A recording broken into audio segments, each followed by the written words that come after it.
is Basalon Cycling, the podcast that brings you on thrilling adventures in the world of cycling, ultracycling, and bikepacking. I'm your host, Sherry. Today's episode is brought to you by Basalon Coffee. More info in the link in the description.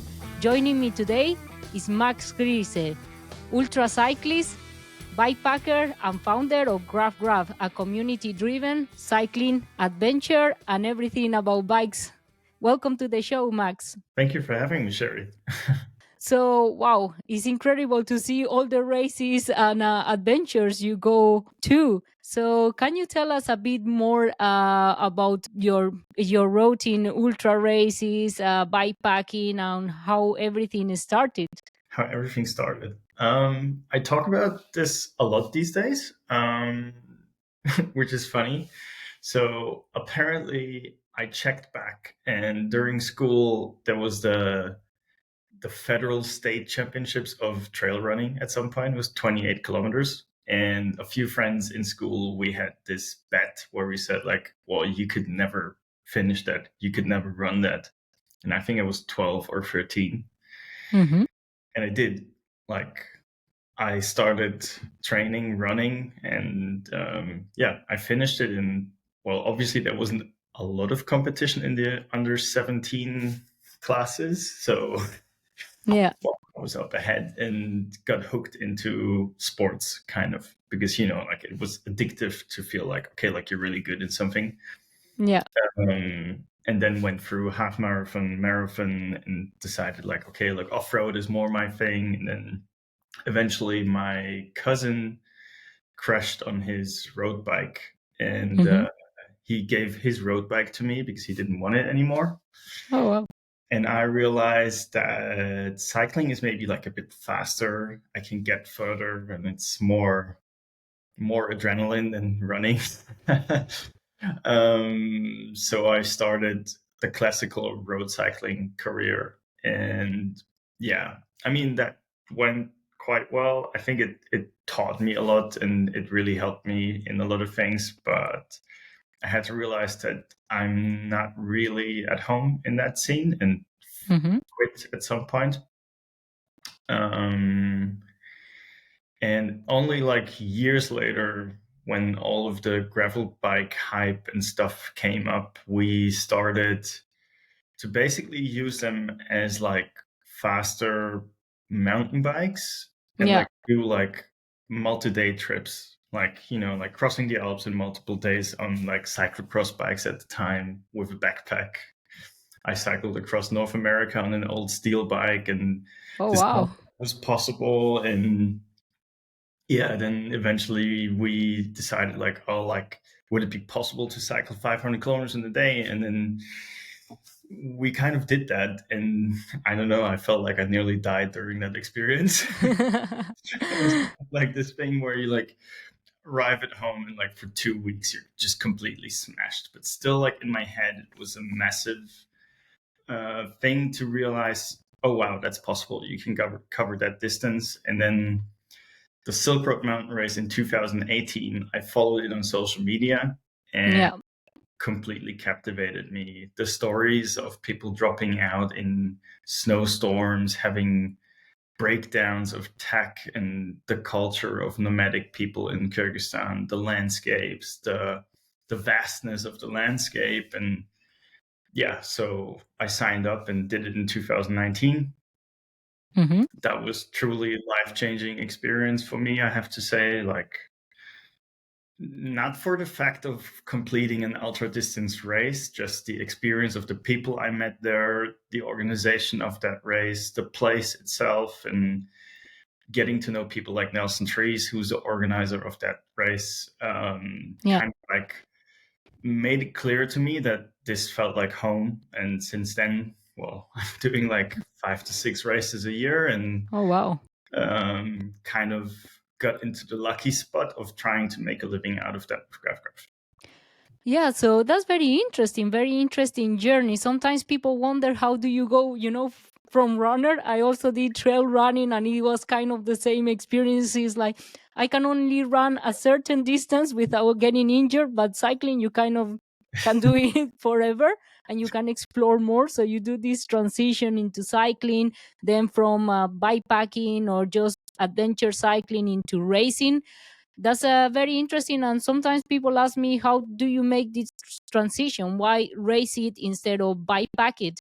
And now I find myself looking back, now I do some of the races and I'm like, I wish I would bikepack it instead of racing. Do you Yeah. find the same? What is the appeal of racing something like an event instead of just bikepacking the routes? So they're completely different things for me. I love bikepacking and I love exploring new areas. So that's also so basically my work with GraphGrav is completely different than what I do when I go racing. Mm-hmm. For the simple reason that I say like, okay, like I am very obsessed with progress and I really like to do things the best way that I can. Mm-hmm. And if I ride a bike, I try to be like as efficient and fast as possible as I possibly can. Yeah. Which, like we're both with Silka. So, like discussing with Josh and Kike Yeah. what would be the best strategy to wax your chain during a race or not waxing a chain during the race, because it's actually faster to do it in another way. Like, Yeah. it's completely nerdy and I don't Marginal gains. yeah. But like it fascinates me, and Mm-hmm. I'm really fascinated by the progress I do each year. Like I'm Mm-hmm. getting better every year. And I still see a lot, and the experience is completely different, because even riding through a beautiful landscape at night, it looks completely different than during the day. Sometimes I Mm-hmm. wish I would see it during the day, but still it will be like a very memorable experience. And then the touring bikepacking part, well, that's I go into that with a completely different mindset. There Mm-hmm. are two different things. That I would pack my bike differently. I would bring different stuff, and well, of course, I will stop and get ice cream and stuff, which I wouldn't do during Yeah. the race. So I can do both, and I'm really happy to do both. Yeah.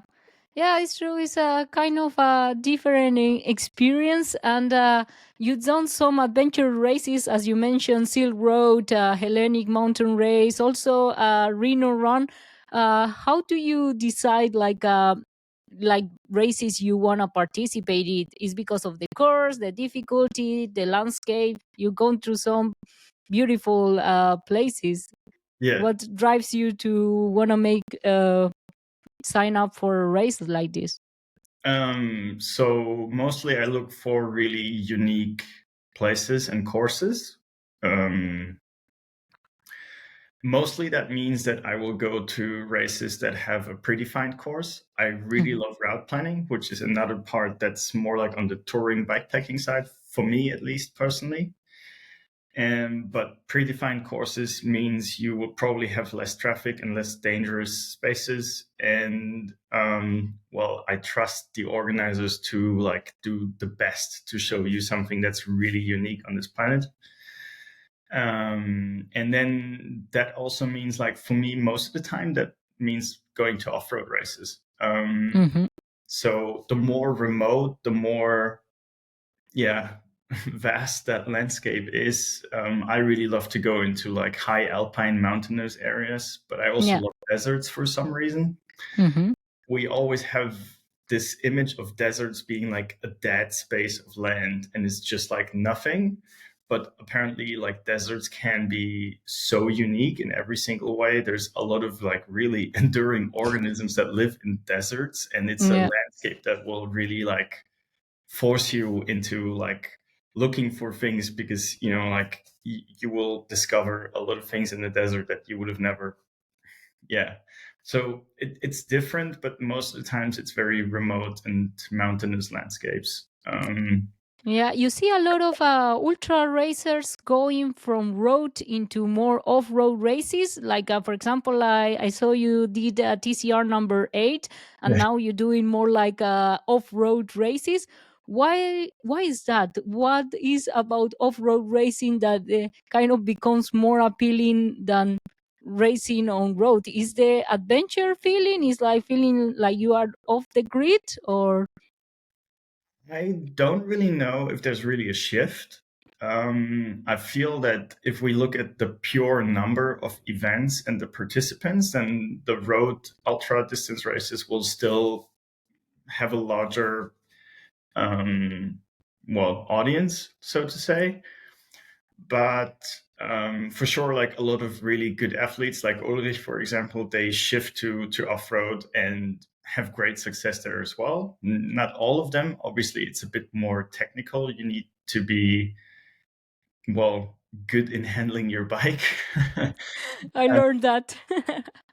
but you will get to more remote places. You will have different challenges. In my opinion, it's less dangerous than going on roads. Um, there's a biologist in Slovenia which I talked to about like the rhino run, like Hmm. because I saw this map with the leopard populations across Oh, Namibia, wow.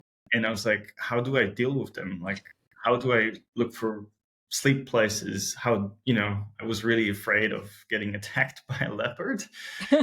I was just like, your problem are not leopards, your problem are humans. And unfortunately, that's the truth in most cases. So off road races will give you like this really vast experience, and you will discover landscapes that you would never reach usually, never even by walking. In Hmm. Kyrgyzstan, sometimes you're 250 kilometers without any civilization. Hmm. Couldn't And walk. touching on what you said about off-road versus road, about preparation, like, yeah, do you feel it makes more of a difference to be an experienced cyclist in off-road races than road? I experienced that myself, like ultra on road. I think I can be kind of competitive because I can compensate for my lack of experience and skills by Mhm. being efficient. But off road is a completely different game because I have to walk a lot of things that other people can ride because they've been doing mountain biking, etc., since they were Yeah. children, and I just have to walk it. Do you think in this regard maybe off-road ultra racing is a bit less accessible to beginner cyclists than the road version? Yes and no. It depends on the race. Hmm. I wouldn't recommend to anyone doing the Silk Road as a first one.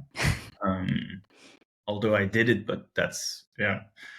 Um, but if you would go for one of the really hard and long road races, there's also a lot of things that you need to do really good. Because, for example, I think like when you did the TCR, you had this mistake where you couldn't take that tunnel, right? And you had to take Yeah. it back.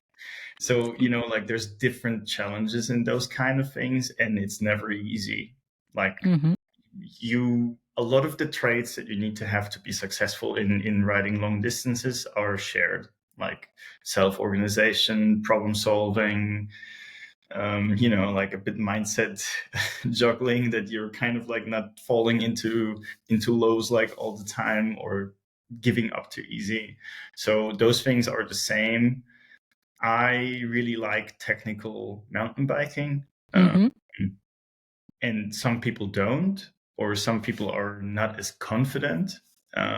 It's also a bit about taking risks, like I'm probably more likely to get off the bike in a really technical downhill, while people like Justina's are like, oh no, I'm going to ride down here. Yeah, yeah. That's everyone's a bit different in that. It You can't just say black and white. I would say that, like I will never be a good road ultra endurance cyclist Hmm. because it's not really according to what I'm good at.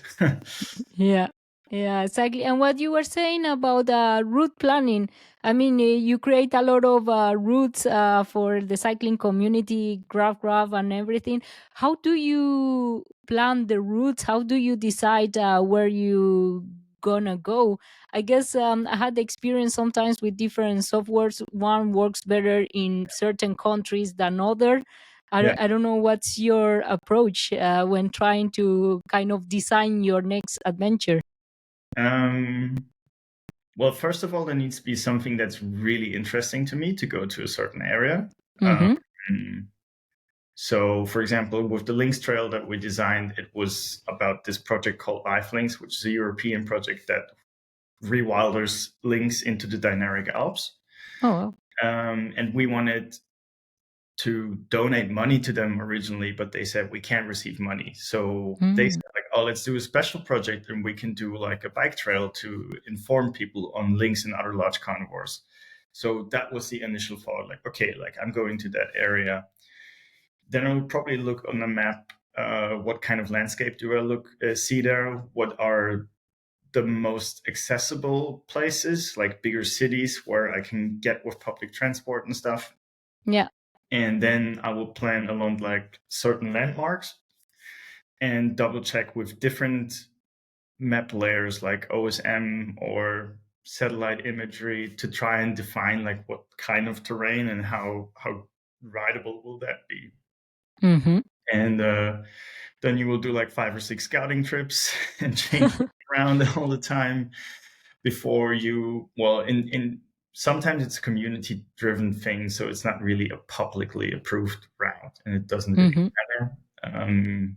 Sometimes if we do official work, then we need to pass it through the forest workers, through the rangers and hunters and stuff, national parks if involved, to get approval that we can actually make this an official route, which then is something that people don't usually have to do, fortunately.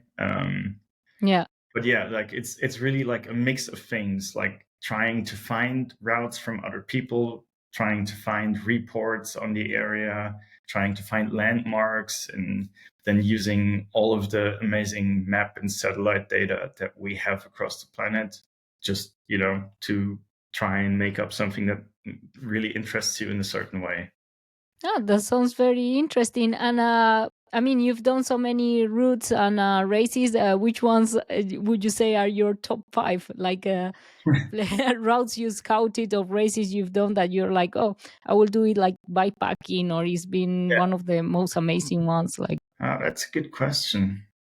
I would really like to bike pack the Hellenic Mountain Race route again, um, hmm because we had horrible weather. I heard. We went quite fast, and I was probably like most surprised by that route because I didn't expect such a remote landscape in Europe Yeah. directly. So the Pindus Mountains are really something that struck me as being like far more remote and wild than the Alps, actually. hmm So that was really cool. I always go back to Kyrgyzstan for all of the rounds. It's hmm a special country. Um, I'd love to bikepack through Morocco and parts of Africa again. Have you done the Atlas Mountain Race? I have the triple, the Nelson triple. Yeah, I think there is also a race that the weather conditions change a lot. No, so you have. I mean, you've done some races that, yeah, you never know what you can encounter, like Yeah.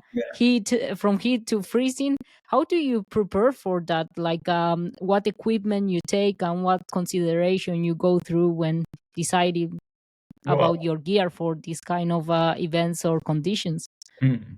Well, so first of all, you would probably look at the route and where it goes through. So if it's like an Atlas Mountain Race, you will see like, okay, like it goes from the sea in the north of Africa, which is probably even in February quite warm, into the Atlas Mountains in parts like way above 2,000 meters. Mm-hmm. So it might be cold as well. And then, yeah, you already get a bit of a feeling like, okay, like with all the elevation differences, the different landscapes from semi desert to marine temperatures, you probably want to get like a wider range of clothes, and then you can use like weather data, like get historic weather data or average temperatures and stuff. Follow Mm-hmm. that a bit and make some decisions. Sometimes then you know what would have been the sensible decision, but you pack a bit less because you want to be more competitive. Yeah. Well, that's the risk factor, I guess. But yeah, like mostly just like doing my research before the races, and that's part of the thing that really excites me about those races, just needing to like really dig into it and yeah, finding the best setup for myself is really something that makes the sport so unique. You don't have Yeah. a support car that just hands you a jacket if you're cold. Yes, exactly. And talking about gear, any like your favorite item, like you say, oh, this like no matter the race, I always bring it with me. Yeah. Um, Polar Tech insulated jacket. Like it's such a game changer because they're like so small and packable.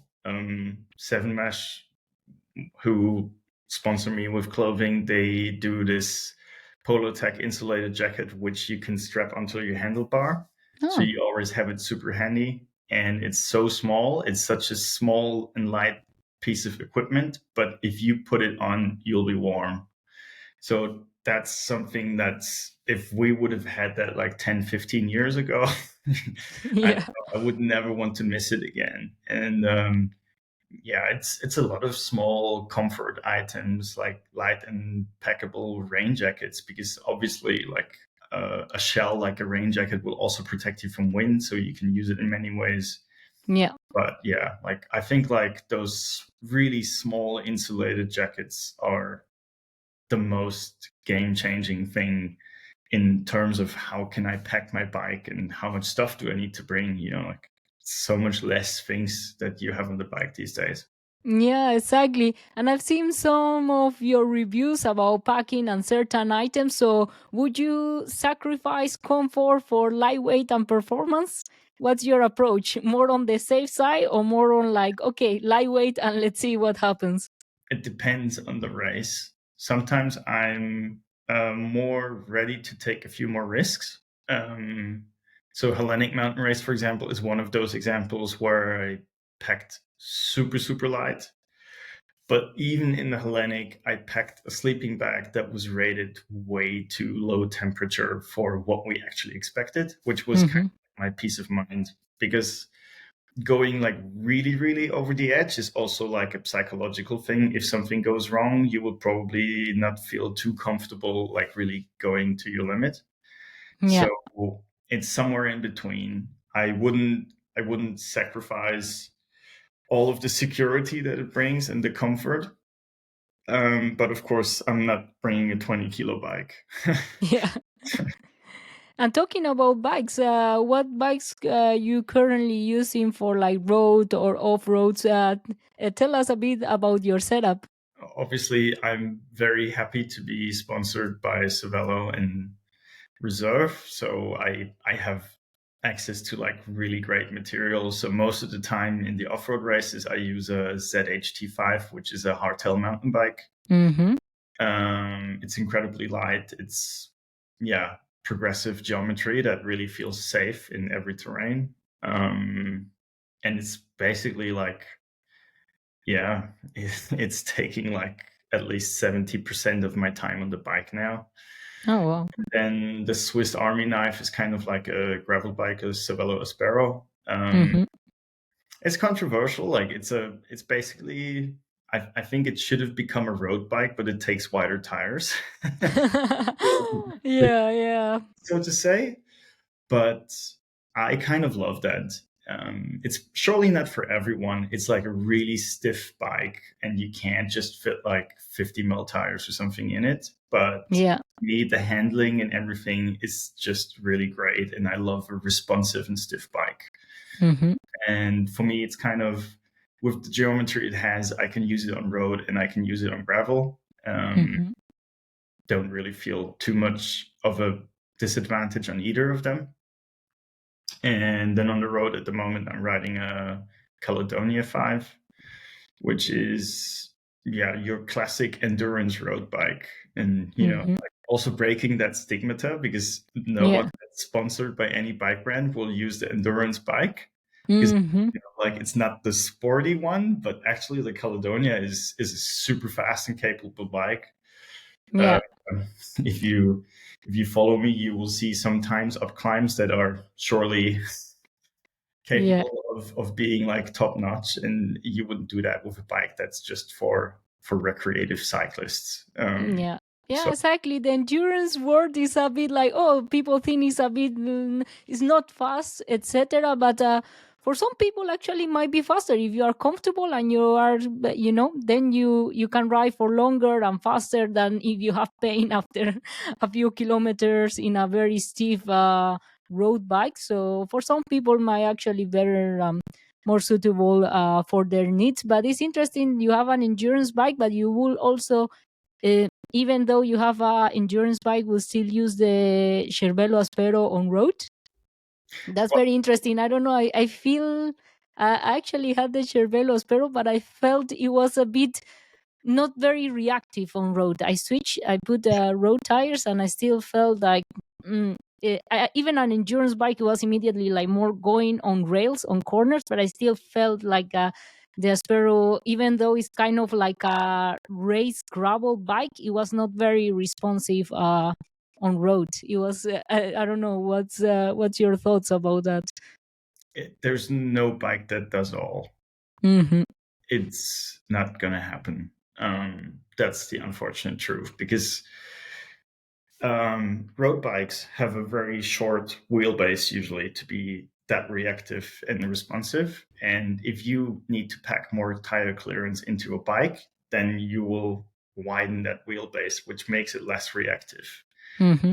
Some bikes, like the Aspero, have like a flip chip in the fork, so you Yeah. can actually decrease the wheelbase if you're going with a more road-oriented wheel set. But it will not make up for having you a perfect road bike. Yeah. That being said, the Caledonia in itself, like in the geometry, is more relaxed from a geometry point than the Aspero. Like, it's more aggressive. Yeah. It's kind of fun. It's not the same, and you will. Hmm. I wouldn't, if I would do some really long road race again, I would surely not go for the Aspero. I would Hmm. still choose a specific road bike. Yeah. For me, a great benefit is being able to still use it on road and having fun. It doesn't feel like a Yeah. job. Yeah, exactly. I think, yeah, sometimes if you want one bike to do, you have to make compromises. But yeah, when you have a bike that is more specific to the terrain. And talking about bikes, you see a lot of people using hardtail mountain bikes for gravel races, and some of them say, yeah, it's much faster. And for some kind of gravel races, I think so. Like for example, you've done Badlands. Like I was like, okay, a lot of parts I cannot ride it really fast on a gravel bike because you are like trying to avoid all the rocks, but you could just like ride over it with a mountain bike. What's your thoughts about that? Because you see more and more people choosing to go for mountain bikes instead of gravel bikes, even if it's the race is called a gravel race. Sometimes I have my inner debate about this, like, is this really a gravel race? Well, like, there's multiple factors to this. Like, how is that gravel race structured? I recently did like one of those UCI gravel races, and I was like, well, I Hmm. could use the road bike for this. Yeah. Um, and then, like, sometimes you will have a gravel race, like now Border Bash Aragon, the Epic Bash route for sure has some really technical parts in it. And I feel that's like two directions that the whole community goes. And then the other point that goes to it is that mountain bikes have massively progressed in the last years. And of course, they're incredibly fast. So you have more volume in your tires, which means you're a bit more comfortable. You have more traction. You can use like a rigid fork and still, like, make the bike comparably from a weight perspective to a gravel bike. Yeah. uh, you can put drop bars on mountain bikes, like, like, you can nerd into this as much as you want, and then if this is the bike that you want to go for, that's great. And I like that in the gravel space we're still open enough to allow that. Yeah. Because, like, over regulatory might mean like, oh, you can only Yeah. use that bike, you cannot do this and that. And well, I love seeing those weird conversions. I'm always like interested to see those things. I haven't used a mountain bike in a gravel race so far. I didn't feel the Mm. need for it. Um, but yeah, like I see the point. Like sometimes Silk Road this year, for example, we had Justina's in third place on the drop bar mountain bike conversion. Mm-hmm. Yeah. Yeah. So, like those become more traction. There's surely some benefit of those in certain areas, while in a real gravel race like Badlands, in most of the parts you will be better off with a normal gravel bike. Probably Mm-hmm. depends. Yeah, I think it really depends also about your level of skill. I found doing some of the recon for the Badlands route. If you are skilled rider, you can compensate Yeah. the lack of travel or everything by using your body, your skills. Then a gravel bike is faster. But I found as a beginner in gravel that if I would have had a mountain bike, I would have been faster because I wouldn't have to I was like every time there was a huge rock, I was like, oh my god, I'm gonna fall or trying, reduce the speed. If I was on a mountain bike, I would have just gone over it. I think, yeah, the using a gravel bike versus a mountain bike. Also, there your level of skill and using your abilities to compensate for what the bike lacks in that terrain is really key. If you take more speed, you will probably feel more comfortable also. Like Yeah. it's fortunate, but like you will be like way less stable the less speed you carry. So that's also a lot of problems with unexperienced riders, that of course they don't want to go as fast because they don't feel as capable, but then they're also like becoming way more unstable in their balance. Yeah. Um, so yeah, there's a big discrepancy in the speed that riders can carry through technical sections on Yeah. probably a not a bike that was designed for that kind of terrain. Yeah, exactly. And so you're traveling soon to Girona. Any exciting plans or events coming up this year? Yeah, well, so Bordobesh Aragon obviously is like a friend's event. Andre is a friend since years. We've done so many Yeah. things together. Of course, I need to be at his event. Also, we'll hold a small talk there about the Oh. things that I do. Then I will stay in Girona for a bit because can't really support traveling back and forth that many times. Mm-hmm. Go work there, and we'll do the Traka 560 with Oh, all of that's nice. the other guys that go really fast. I will do that one, but I won't be going fast. Yeah, I changed my expectations to try to survive. I was like, from I will try to compete to I will try to survive. I was told it's the unofficial 24-hour worlds. Yeah, yeah, yeah, exactly. Yeah, I think it would be a very interesting event because the first part there's a lot of climbing and you go into the mountains, but the second part is not very technical. So it would be interesting to see how people approach it because you can go really fast and kind of overdo it, and then the last part seems to be really fast, like a smooth gravel. So also the 24-hour events are kind of interesting that distance because it's not long enough that you have to sleep, but it's not that short. So it's really like it puts a toll on your body because actually the longer the event sometimes is easier because people have to sleep, and this one is like okay, you just have to go for it. So it can be challenging. Yeah. I'm not sure if we can make enough of a selection in the hilly part. Hmm. On the big guys, there's some really strong and heavy riders coming who have a lot more muscle mass and absolute power. Yeah. But I'll do my best.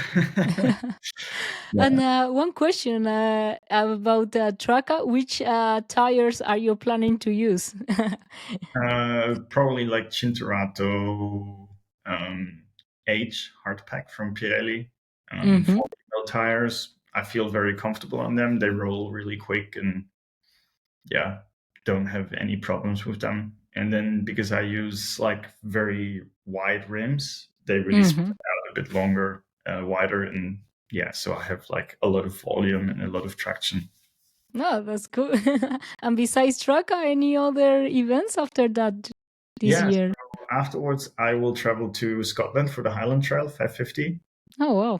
I'm competing again against Sofian. Like we're following each other through the whole season, it seems. Yeah. And then I'm a bit undecided. Either I would return to Kyrgyzstan for another time, Silk Road, Mm-hmm. but depends if I can make the financing. Otherwise, I would go to further Le Chemin, La Liberté in the Pyrenees, which Yeah. is also something that really excites me because the first 500 kilometers are road, and the second 500 are probably more like endurance mountain bike, like enduro mountain biking. Yeah, seems like a hard one, right? And not many people finish in one of the editions, I think, because the In terrain was challenging. races, yeah. So that might be the case for drop bar mountain bike for me. Let's see. And then probably I will also be at the Orbit Gravity Festival in Berlin, Oh. and maybe sneak peeks if I can make it happen. Mm-hmm. Oh. Before, of course, I need to somehow kickstart my own event again with the Loop in September. So it's a lot of stuff Oh. going on this year, and we also need to work on a lot of new bikepacking routes that we're designing. So hopefully I can at least launch one of them this year. Ah, that's really cool. And talking about community, do you think you see many people, for example, think one of the challenges is on gravel is that people don't want to go to remote places alone. So maybe having this kind of community events that they can go also with people that are just getting into it is really helpful. Do you find that like a lot of beginner cyclists or people wanting to get into adventure feel more comfortable if they go to an event rather than starting to do it by themselves? It can help. It depends Hmm. on the structure of the event. So, for example, the Komoot Women's Rally are a great effort to foster diversity in a sport that's unfortunately still not very diverse in many ways, not only with female athletes, but also with BIPOC and LGBTQ athletes. Hmm. So that can really help to like create like a certain sense of safety and provide some guidance. Then yeah, I don't know, like in a certain way, like I personally didn't pursue the way of doing too many in-person events because they're a really limiting factor in how many things I can do per year. So in this Yeah. moment I'm trying to create as much infrastructure across Europe as I can. And Hmm. then maybe in the future I would be open to do stuff like this and really like connect more with people in person because it's important, and I really love those encounters because like people know you over weird Instagram stories or whatever. They don't Yeah. really know who you are, and you can't really express all the things that are going on if you're not really talking in person. Yeah, yeah, it's a completely different experience. For our listeners and viewers, where can they find your routes, events, grapgraph.cc? Yeah, so graphgraph.cc is the online platform where we're trying to create the largest infrastructure of bikepacking routes or in general cycling routes for all kinds of bikes across Europe, and therefore trying to create like an infrastructure change in general so people travel more by bike instead of taking their cars or whatever.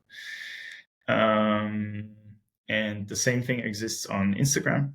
Um, we have several other accounts specific for the Links Trail, for example, for the educational bikepacking route on Links, or for Oh, the Loop for the event, which I need to reactivate. And yeah. myself, you can find me under Kleiner Riese on Instagram for my personal things that I do. That's great. I will leave all the links in the description. Well, thank you very much for joining, Max. Looking forward to see you then in Traka 560.